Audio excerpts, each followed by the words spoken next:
most people who are diagnosed with breast cancer have no known family history or genetic mutation. The two greatest risk factors for developing breast cancer are being female and getting older.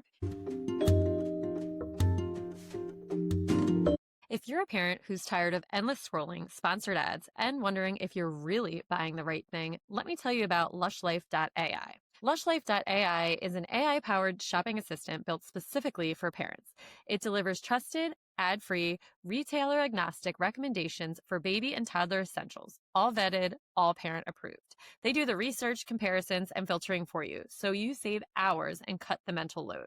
And when you register, you can save searches, build wish lists and registries, and track products as your family grows. This is where busy parents shop smarter, faster, and with confidence. Register now for early access at lushlife.ai.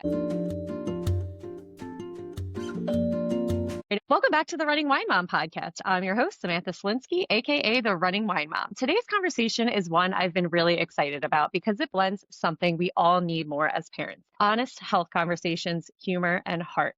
My guest today, Dr. Robyn Roth, a breast radiologist, mom, educator, and the voice behind the wildly popular account at the Boobie Docs. If you've ever learned something important about breast health while also laughing out loud, there's a good chance Robyn had something to do with it. She's joining us today to talk about her brand new children's book, Everyone Has Boobies, which releases today, January 6th. This book is funny, inclusive, and incredibly intentional, and it opens the door for parents to talk to kids about bodies, health, and self-awareness without fear or awkwardness. In this episode, we talk about Robyn's own relationship with her body, how humor can be a powerful teaching tool, normalizing autonomy early actually protects kids later, and how we can raise children who feel informed instead of ashamed. So without further ado, let's welcome Robyn. Welcome, Robyn. Thank you so much. And thank you so much for that beautiful introduction. That was so nice. I am so excited to talk to you today and to see you again. I saw you. We met at we met at that a few months back at the Komen Influencer Brunch. Yes, and you were wonderful speaking, and I had to have you on. Thank you so much. And I'm so excited about my book, which releases today. Congratulations. Thank you so much. So before we get into books and boobies, we are going to start each episode with our wine, and win of the week segment. That is where we share our favorite bottle of wine, vent about something that's been bothering us, and celebrate our recent victory. So grab a glass, take a deep breath, and let's get started. So Robyn, what is your drinking wine or drink of the week? So I love a martini. Like I personally love a martini. I love, because I like it. When I drink, I like an efficient drink. I like to feel like a buzz, but I don't like to drink a lot. So for me, that's my wine of the week. But I will say, and I hate to say this, especially on your podcast, but when we talk about alcohol, I think we all have, a little bit of a mixed relationship with alcohol because as moms, especially, like we needed to like unwind, or that's what we do a lot of times. But the more I read about alcohol, the more the detrimental health effects, like it increases your risk for cancer, all cancers, but breast cancer especially. So I struggle a little bit because, especially as being a breast health influencer, I love a good cocktail, but I know that there's risk associated with. But I like to live my life, everything in moderation. And I drink when I'm there to celebrate something, such as today, like being on a podcast or, releasing my children's book. That's a good reason to drink. But I'm trying to kind of curb my relationship with alcohol a little bit. Yeah. And as I get older, I remember when I was pregnant with my kids, I was like, oh my God, I'll never do a dry January again. I've done my time. And now I'm like, okay, why can't I do that again? Let me feel a little bit better about myself. And I definitely, even though I am the running wine mom, I have my ups and downs, with should I drink, should I not drink too? But I love to celebrate. So me too. And I just think it's like, especially around the holidays, like, of course. Right now. So I never want to give that part up, but there are parts of it where on like a Wednesday when I'm like, oh, it was such a tough day. I wish I could get a healthier, alternative. If you find something, let me know, because I am also looking for that. I definitely will. I would like to see the research on edibles, because I think that could, it's legal in New Jersey. It's legal in a lot of places. And I think that is a good compromise in the sense that it doesn't have that alcohol, that detrimental thing of alcohol. I was just having this conversation this weekend. I was like, I've never done them, but it's less calories and it's More legal in New edible. Jersey. Yeah. But maybe I'll be the, running edible mom one day. The running yum yum mom. Yeah.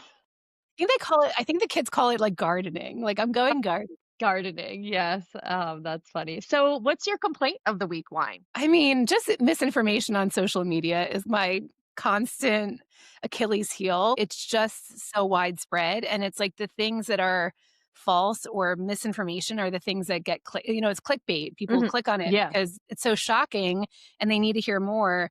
So that for me, especially as being a doctor out there on social media trying to give evidence-based information, it's really difficult out there. Sometimes those loudest voices are the most dangerous voices are the loudest ones. Hmm. I get attacked when I try to comment on videos. When people say like DCIS is not cancer, I try to chime in and all DCIS is different. They're like, you're just big part of big pharma. I was like, what does that even mean? I know. You're like, no, I do research and as opposed to doing my TikTok research. It is hard because there's so much information that's thrown at you and you really have to do your own research just to find different answers to see what other people have done to find conclusive answers, really, which is Yeah. really, And I I think a also lot of like people aren't doing that. when you see stuff on social media, like look at the person who's putting that out and are they trying to Hmm. sell you something? Because a lot of times they are. Often the people that are trying to scare you away from getting a mammogram are trying to sell you something alternatively that is not Hmm. approved to screen for breast cancer, won't detect Right. your early DCIS. And, I think that, it's buyer beware out there. You have to Right. research who are they, what are their credentials, and what are they trying to sell me, if anything. Hmm. Yeah. And you have to just, like we said, you have to do your own research, but it can be really Yeah. confusing. Even there are It healthcare is. practitioners that are spreading misinformation, so I know. that keeps me up at night. It's hard. So, It well, let's stay away from the negative and go to the positive. What's your win Yes, of the week? yes. My win of the week is, well, number 1, making it through Hanukkah, and it's always stressful keeping up with I have 3 kids, 8 presents, 24 presents, but there's My more. gosh. Yeah. My son has a birthday party this weekend, and my daughter has a birthday party next weekend, so the holidays are always a very stressful time, but my win of the week is, like, getting through it and enjoying it and not letting the anxiety of this holiday season take over me. Yeah, I am Catholic, so obviously we did not grow up with Hanukkah, but as I get older and understand more about it, I'm like, that actually is more stressful, I feel like, than one day of presents. Like you have to Oh, do like yeah. I mean, the elf on the shelf is stressful enough, but that's like kind of like Don't worry, we have a mensch on a bench, I've seen that but in I make Hallmark. my oldest daughter hide it because I'm like and she does so good, like, she the other day put, like, Hershey Kisses along the toilet. Funny. That's so cute. The kids liked it. Um, that's awesome. So Yeah. the running wine mom, we talk a little fitness. What's your favorite way to stay active? I love Pilates. I've gotten really into I go to Solid Core, Okay, yeah. which like once a week, and it makes me feel really strong. I love Pilates. Yeah, and I also like kickboxing. I go to Rock Box by me. Yeah, that's So that awesome. Pilates. lets out my aggression, and it also, makes me strong. Like when I was like my fittest ever, 15 years ago when I got married, I was doing kickboxing. I was punching best shoulder. So I'm trying to get back. I've been trying to do, 2 to 3 days a week is Yeah. doable for me. Anything else is a bonus. I feel like post college, I fell in love with Billy Blanks, and that was like the Taibo Yeah, kickboxing and all that. such a good workout. It is. So, parenthood as well, we talk a little bit about what were you least prepared for in parenthood? I think just the whole thing, like, I didn't realize how much my life was gonna change. Like, I kinda thought my kid would be like an accessory and I could do everything I used to Yeah. do. No, that's not the truth. No. And I definitely, I think I never really fully mourned, like, the person I was, and I think that carried with me for a little bit. My second one, I had really bad postpartum depression, undiagnosed, but, like, it became pretty bad, and that's when I started getting help and talking like, the more I feel I talk about it, the more I think it helps me, and I think it helps other people because I don't Yeah. think we realize how common it is. Oh, yeah. Yeah, and even the prepartum depression, like, from the first one into the second, I just really never dealt with a lot of those feelings. And Yeah, before it's you know, you have 3 kids and you're like, "Whoa, what just and then happened?" you're like, "What happened?" I know. Yeah, I feel like for me to feel like it's normal, Mhm. and the normal is actually not really normal because I saw the difference of with my daughter versus my son. Like my daughter, I was definitely had some sort of postpartum depression. My son, it was like I was out and about, ready, happy. Like I'm like, Mhm. oh, this is very different. So there was Yeah, something wrong the first yeah, time, but everyone just said, oh, you're just tired or yeah.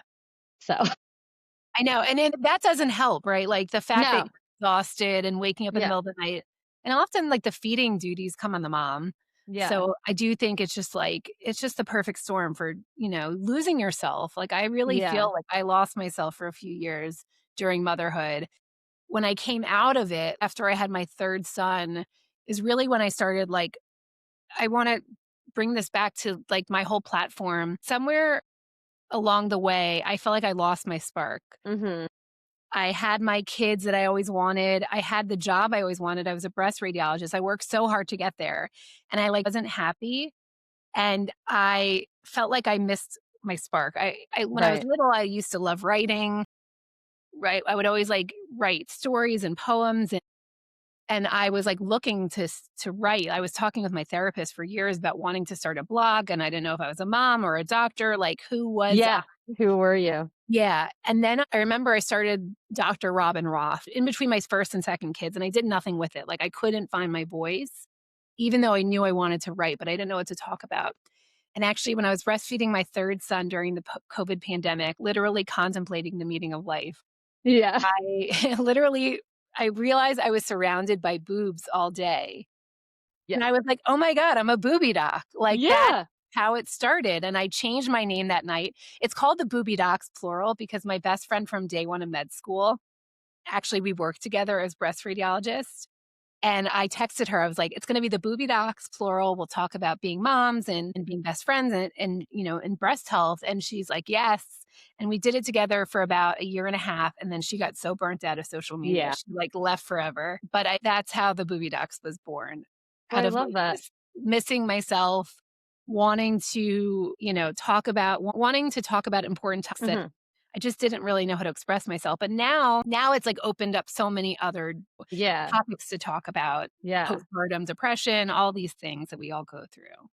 Yeah, that's how this podcast started was out of like trying to find the creative side of myself Yeah, again that was lost in having the kids. And really kind of sometimes in like adulthood you just like lose the funness of that kind of stuff. And so absolutely. yeah, it's been social media is such a fun there's a lot of negative, but there's a lot of fun stuff to it. So let's get more into the booby docs. Yeah. What's the first memory you have of your own relationship with your body and breast cancer, and how has that shaped the messages you want to share in your book? Well, it's so funny. I talk about this time like, when I was little, I was bullied, and, like, we didn't even Hmm. call it that. Like, it wasn't even called bullying when back I was, 43, so I was born in the '80s, and, like, I remember middle school just being terrible. Like, I would sit in my mom's car and cry and make her beg her not to make me go. Like, Yeah. I really had a hard time. I was really quiet, and anytime I spoke up, I felt like I got made fun of. I was really short. I had something called growth hormone deficiency. Yeah. And so I took shots throughout some formative years. But there was one time in, I think it was probably 3rd or 4th grade, we were reading out loud in class, which I already struggled with. I had a hard Yeah. time reading out loud because I didn't like talking. And I got called on for this passage. And during the passage, it said the word breast. And I panicked. I Yeah. panicked. I skipped the word. Okay. Like I just skipped the word completely. And at the end, the teacher goes, "Why did you skip that word? Like, why did you skip the word breast?" Like, it was so I already felt small, and it just made me feel so much smaller. I wanted to die at that moment in Yeah. class. You think your life is over, and it's so bizarre that now my whole platform is talking about Is breast. on that. But I honestly think that has what kind of it was such a meaningless but important, like, when I Yeah. talk about my small self, like, that's how I feel, that the Right. girl in 4th grade kinda shriveled up, so embarrassed and ashamed about my breasts, my body, my talking out Yeah. loud. And I think that's instilled in childhood, like, Yeah. unfortunately. You're taught to not show it to people, and then when you get older, it's like you're judged on your breasts. Constant notion of, like, how prevalent they are throughout our lives and our relationship Hmm. with them changes, but you never really feel comfortable, and that's why I No. really wrote this book, which was, to help my 3 kids not feel the way I ever felt about my breasts, and really, I joke that I wrote this for little Robyn, like, she wrote this book because Yeah. even I was working on another book. I was actually working on a book called The Girlfriend's Guide to Breast Cancer, and it was gonna be more of a guidebook, and it was gonna Right. be amazing. And I wrote the outline, and I wrote all this stuff, and I was like, "I'm never gonna finish this." Like, I just know me, Right. I have things going on, and I would go for walks, and I'd come up with silly little poems about boobs, and then I was like, "Wait, I think I need to do something with this." Like, I think this is more in line with who I am and what I stand for, and I completely changed course and started Yeah. writing my Everyone Has Boobies, I and love it. I'm so happy I did because it really just feels very meaningful, and I know it's gonna help lots of kids, my kids included, and it also is a really important book because it brings up the conversation of breast cancer, so I think it's Right. a great resource for Right. parents that are trying to explain even just how boobies get boo-boos, Right. so that's part of the book too. Yeah. And I think it is so important just to teach kids that like this is your body, and it's so interesting how ashamed we can be of like calling our parts our like normal parts. Like we teach our kids the proper parts, and my daughter will, say vagina or something. And my dad's like, "How does she know that word?" And I'm like, "That's the part of her body that she's speaking about. She's not like calling Right. someone that, but it's I like know, she's and that's what's so interesting is, like, they're parts of our bodies, like, everybody yeah, has them. it's like, you know your Why hands, you know your Yeah. ears, So I'm so really trying to bust that stigma and really make it open, comfortable place to talk about, to ask questions right, because we are wanna change our relationship, like kids' relationships with their bodies, with their breasts, and not to grow up with the shame, and rather like celebrate how magical they really are. I mean, they provide life life, and they yeah, feed babies, and it's so yeah, amazing what they can do. And like, let's celebrate this rather than, teach the shame and yeah. sexualization, like, let's just make it more comfortable to talk about. So if little Robin could see you putting this book out, what would she say? She's gonna be saying, "I can't believe we're talking about breasts all day long after everything we've been through." No, but she's really proud, like, That's I feel awesome. really proud, and I feel like this is really doing my most internal self, it's making me proud because this is Yeah, something I feel like I would have I shared, a when I was like, I had this poem book that my sister actually published, like, in her one of her class projects, and one of them, it's like, maybe it's called When I Grow Up, and it's like, "Maybe I'll be a doctor, or maybe I'll write a children's book," and it's so interesting how it's so full that circle. right. You're like, "Yes, this is what's Yes. happening." I love it. Your walks writing your poems, was there like a particular child or someone that you know that kind of helped to shape the stories or jokes in the book? I think, it's funny, I wanna read some parts of the book because I think I Yeah, took a lot of inspiration from a lot of the children's books I enjoyed reading. yeah. Like, there's a part of it well, let me just read you the intro, but then I wanna go Yes, to that's fun because by the end of the book, they're all chanting boobies, which is really the most I fun. love that. So it says, "Last week in class, our teacher said we have a special guest. The door swung wide, and to our surprise, who walked in? A breast. The class began to chuckle, followed by blank stares. Hey kids, I'm just a boobie. There's no need to be scared. Everyone has But boobies. It's pretty plain to see. Everyone has boobies, just like you and me. Hey, you can't say those words, the ones that start with B. Breasts and boobies aren't bad words, they're our anatomy." But so I goes into, do animals have boobies? We talk about I all love the that. animal boobs. And then, but boobies can get boo boos and have a scar or two. My mommy's boobie has a scar. My daddy's has one too. But if boobies get a boo boo, there are things that doctors can do. That's me, by the way. Yeah, that's what I was gonna say is that it looks like it's you. They can find it, they can shrink it, they can fry it, they can freeze it, they can cut it, they can cure it, and make that boobie boo boo go bye bye bye. But this is the best part. So don't be scared of boobies. They're parts of our bodies. Now let's count together 1, 2, 3 and say boobies after me. 1, 2, 2.5, 3. Boobies. Now like a Please. ghost. Boobies. Robot boobies. Peekaboo. My gosh, I love it. So, like, in the book with no words, how Yes. I mean, the book with no pictures, With how, no like, pictures, yeah. you could say anything, and that's kind of where that inspiration came from. So, all of those parts made it really fun, and the kids, like I'm just really proud of it, and I think the kids will have a great time reading it.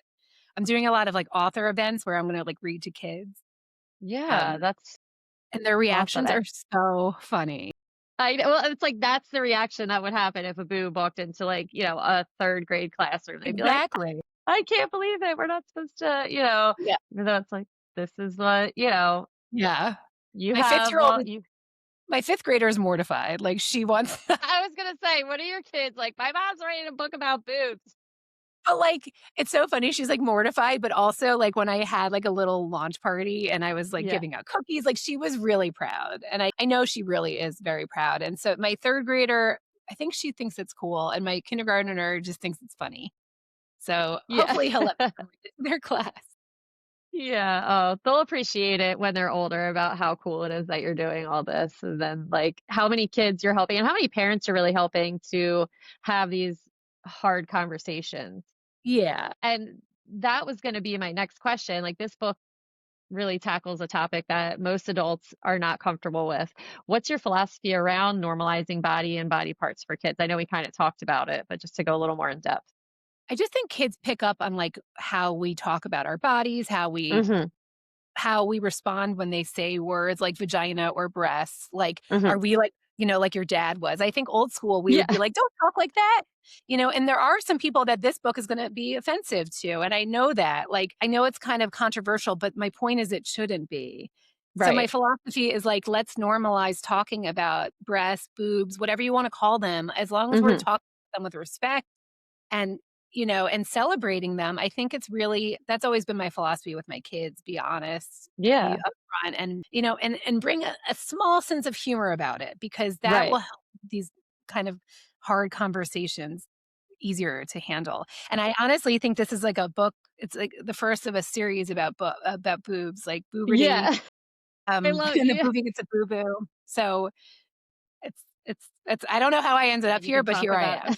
yeah. And, there is a lot of humor in your on your social media and in your book, which is a great way to talk about things. But breast cancer can feel, clinical or scary. But how does your book help kind of break through that fear and shame? And also, how would you help someone who's really nervous around this topic Yeah, kind I of think get my through whole that? platform really kind of helps with that, with the Hmm. trying to make it not so scary, Right. right? Breast cancer, the thought of breast cancer scares us all. And it's a real fear. Like, we know the number is 1 in 8, but it just Hmm. feels, and the numbers are showing this, and more young people are getting diagnosed with breast cancer. Hmm. So I'm really trying to meet people where they are online, in an educational but also fun way. Like, that sounds crazy, breast cancer. How could that be fun? But, like, Right. I just I'm using my creativity to make it a little bit less scary, Yeah. um, through Well, the way I talk about things, through the way, like, I always tell you early detection is a breast protection. It's when we find it early, it's treatable, and that's why it's so important to reach these young people. I mean, obviously, kids aren't getting breast cancer, but when they're gonna but be they teenagers and young adults. But even, like, my mom in the shower always had, like, whatever her doctor had, like, the mammogram testing. It Mhm. was, like, a plastic thing that was in the shower that she kept in there as a reminder, to, like, do all these things, Good. and I remember doing it at, like, 9 years old just to, like, figure out and that's something that stuck with me, so I feel like if you have these books that are actually, like, on level of kids, that's gonna stick with them as well of understanding, how to deal with it when it comes Absolutely. Like, the more time. comfortable we get talking about breasts Right. and body parts, the more we can speak up when something feels wrong and it's not so Mhm. shameful. Like, I feel like I mean, you're so lucky to have a mom like that, but I feel like there are plenty of kids that grew up like, "Don't touch your breasts, don't touch your" Right. like, Yeah. and you kind of, like, walk You're around, like, "Bye." right, and then you hit your 20s and you're like, "Oh my god, like, this is all I'm Yeah, scared of touching my own breasts, let alone right. anyone else Someone touching else, them." yeah. I think we have to just change how we are with kids and boobs and anatomy. Yeah, and so that is, like, your social media presence, your persona is all about balancing the humor with serious health education online, so how can you kind of get that point across so people take you, seriously, even though you're joking about things. Yeah, I think that my credentials speak for themselves. I think Yeah, anyone it's like I feel like anyone who spends more than it's easy to judge me, anyone from a single video, right? Like if you catch the wrong video, you might be like, if you saw my mouse pad video that I gave my husband the thing with boobs, like you might think that I'm making fun of the topic. Like I right. am not at all making fun of the topic. I think about boobs all day long. I work with them. It's my whole life now. Yeah, And there's something to be said about that. Like, and there's something like, I think, especially for a younger audience, like, I think that I might not be, I know I'm not for everybody. And I think, right. I think I tend to have a younger leaning audience, older people, sometimes I use the word tit happens. And so I Yeah. think that turn off some people. But at the end of the day, I think if you can just look at me as the whole, like I'm trying to reach a larger, younger audience. And Hmm. in a time when there is so much, there's all this, the world is a scary place. So I'm trying to just It is. lighten the mood a little bit Yeah. because, and I've had so many people that something that they learned on my platform has helped them find their breast cancer early or deal with their breast cancer in a more systematic way. Like I also have a podcast, The Girlfriend's Guide to Breast Cancer, that's really designed to help women navigating a cancer diagnosis or supporting a loved one. So it's like I have all these different avenues that might resonate with some people and not the other. Right. So I tried to cover all my bases, but Yeah. again, you can't please everybody all the time. Well, I just love it because I do think, there is such a difference between your Dr. Robyn Roth, what people would look at versus the Boobie Yeah. Docs. And I think it is refreshing to see such a serious topic. People want humor in their pain as well, and it's a place that they can go to find that, which is awesome. Right, and I also, like, I want to appeal to people before they have breast cancer also. Like, I'm Hmm. trying to, like, get you to be my best friend, and Yeah. then, and God forbid there's ever a problem, you're like, "Oh, I think she did a video about MRI biopsies." So I need to appeal to all people, not just people with breast cancer. I wanna if you Yeah. have breasts, you should follow the Boobie Docs. Yeah. And what's something that most people don't know about breasts that really should be common knowledge that you found maybe through this or Yeah, I through think that your. the biggest misconception or the biggest thing that I want people to know is that most people who are diagnosed with breast cancer have no known family history or genetic mutation. The 2 greatest risk factors for developing breast cancer are being female and getting older. Hmm. So, by definition, we're all at risk, and Hmm. that's why I think that everyone needs to put their best foot forward and, take Yeah. it seriously all year round, not just in October. So if Everyone Has Boobies were made into a movie, what genre would it be and who would play you? Well, I would play me. You would play you, yes, of No, course. I actually think I want it to be a cartoon series. Yeah, Like, that would be really short cool. animated things talking about I mean, even my daughter, like, when I went to my daughter in 4th grade, they had this, like, girls' health night, and I went, and, like, so the video they showed about puberty and breast was so outdated. I'm I was like, sure, yeah. "We need to be hitting up, like, girl health nights, like, let's gab about our boobs." So I would love Yes. to make an animated series if anyone is out there that would like to help me make this. Yes, that would be awesome. If you could give a copy of the book to anyone, celebrity, historical figure, cartoon character, who would it be? Such a hard one. I mean, Oprah, Yeah. Mel Robbins, the Today Show people, if you're Yes. listening. Yes. Should be on Oprah's Favorite Things. It That would should be awesome. totally be on Oprah's Yeah. favorite things. Oprah, if you're listening, which I know you listen to this podcast, Yes. call me. That's awesome. Well, you've given us so much great information. I'm so excited for you for this book. I'm going to ask one more question. What is a piece of advice you'd give to moms and dads about talking to kids about their bodies that you think gets overlooked? I just think be honest, use appropriate terms, and don't be afraid to just, however you're comfortable talking about body parts. I think that's the best way to so we don't want to instill shame in our kids the way we kind of Right. felt about different body parts. So I hope this book is a tool to help you open the conversation about breasts. Well, I think that is a great place to end it. So that's going to bring us to the end of another episode of The Running Wine Mom. Everyone Has Boobies reminds us that when we normalize bodies, we remove the fear. When we replace shame with information, we give our kids confidence. And when we lead with humor and openness, we create trust. So thank you for talking all about that with us today. Thank you so much. And you guys can follow me at the Boobie Docs and Everyone Has Boobies. Awesome. And again, for everyone listening, Robyn's book releases January 6th, and I truly believe it is one of those books that belongs on every family's shelf, not just for kids, but for adults reading along with them. As always, thank you for spending time with us today on The Running Wine Mom. Don't forget to subscribe, leave a review, and share this episode with someone who needs to hear it and someone with boobs. You can follow me on Instagram at The Running Wine Mom _. And Robyn, can you again just remind everyone where to follow you? You can find me at the Boobie Docs, BOOBIEDOCS. Yes, it's plural. Also at Everyone Has Boobies. Uh, Also, you could check out the boobiedocs.com to see all the things I'm up to. Perfect. I will link all of that. Thank you so much Thank you for. so much. Great. Have the best day ever. Yes, have the best day. I love it. Thank you much for joining us today. Remember, you are strong, you are capable, and you are all amazing. Until next time, keep running, keep sipping, keep checking on your breasts, and keep embracing the joy of motherhood. Cheers, and I'll be back next Tuesday.